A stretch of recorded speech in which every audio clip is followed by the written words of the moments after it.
Tristan at Truck Lab with you today, talking about Wrangler or JK parking brake issues.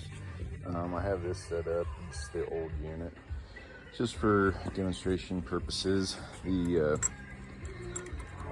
button on this was broken, so it wouldn't stay up unless you pulled out on it. So there's a spring under, would be a spring under this button that engages the paw down here, and so it ratchets. But anyway, it was getting replaced for that, and when I took it apart, I was just kind of studying how it worked, because I know these are problematic. This one had a secondary problem.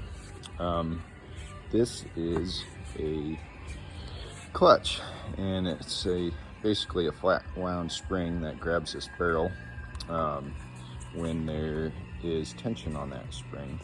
The secondary problem on this one was that it never came all the way back to its stop. So tension one way, but not the other. Actually slightly beneficial for this problem. But that's not so much what we're going to talk about. What we're going to talk about is I started messing around with this assembly to see if I could get more tension on this clock spring. This clock spring is what keeps the slack. These are my mock brake cables. Two come into one here for the assembly. And this clock spring is what keeps tension on that, to keep the slack out of the cables. The problem is this really doesn't have enough tension on it. And what you end up with is a parking brake handle that goes all the way to the top. It might hold. I mean, I adjusted the parking shoes on this. They're new. The rotors are new. The customer had been messing with it, trying to get it to work. I adjusted them as tight as you possibly can make them without causing a problem. Made sure the engagement mechanism inside the parking brake assembly at the wheel was in good working order.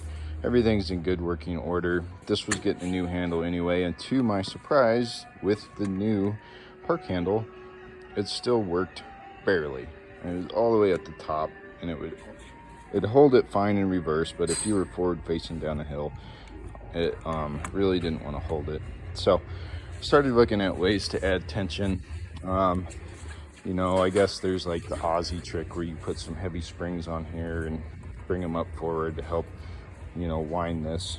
That didn't seem like a great option to me. You know, I was like, this should all work, you know, shy of replacing the mechanisms inside the wheels and the other two cables and all that.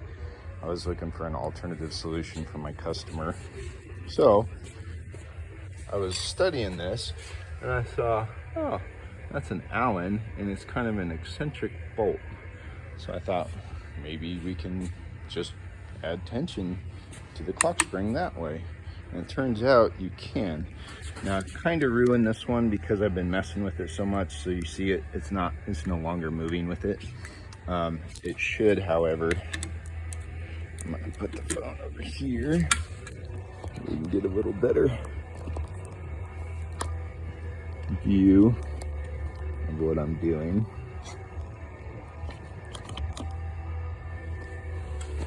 But it should move with it like so.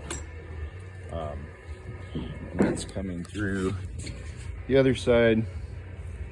I'm moving that part that the clock spring is wound through. So what I did,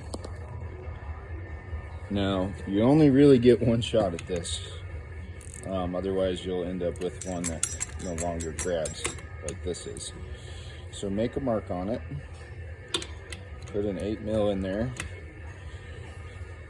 and you're gonna jump up and over this eccentric, and I'll kind of zoom in there. You can see what I'm talking about.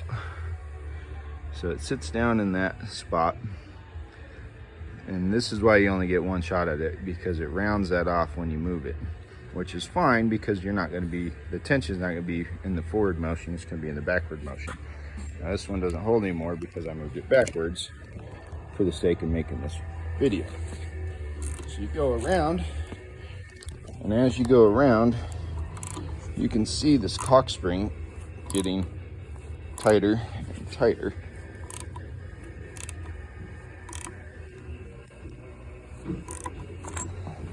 And there we are, all the way around. And you can already see that it's taken quite a bit more tension out of these cables. Let's see if I can get this to stay. I'm kind of using the ratchet like a paw here. So now, instead of this mechanism being all the way up here like it was when I let go of it, it's got that much more tension on it. And this is a pretty light bungee cord. So in the vehicle, it moved it kind of from about here, I'd say, to about there. But what that does is it takes most of the slack out of this mechanism when you come off of the stop and the lever comes up and it engages that drum way sooner.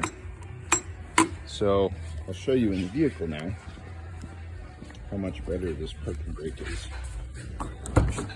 Before, we were going all the way up to the top. See, it's engaged right there. And that is tight. Now, I'm gonna set the phone down for a second, put this thing in service mode.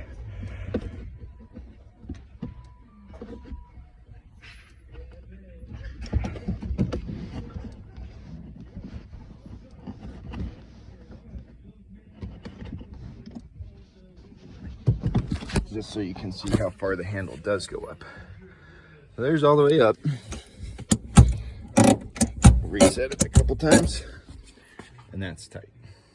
So, little tip for you.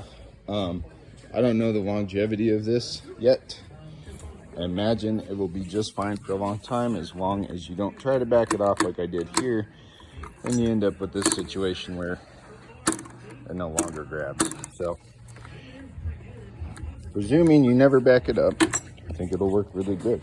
I don't see a problem with it. The brakes aren't dragging. So yeah, I'll update when we know kind of how long this fix, we won't call it a fix, we'll call it a band-aid for a poor design. How about that? Have a good day.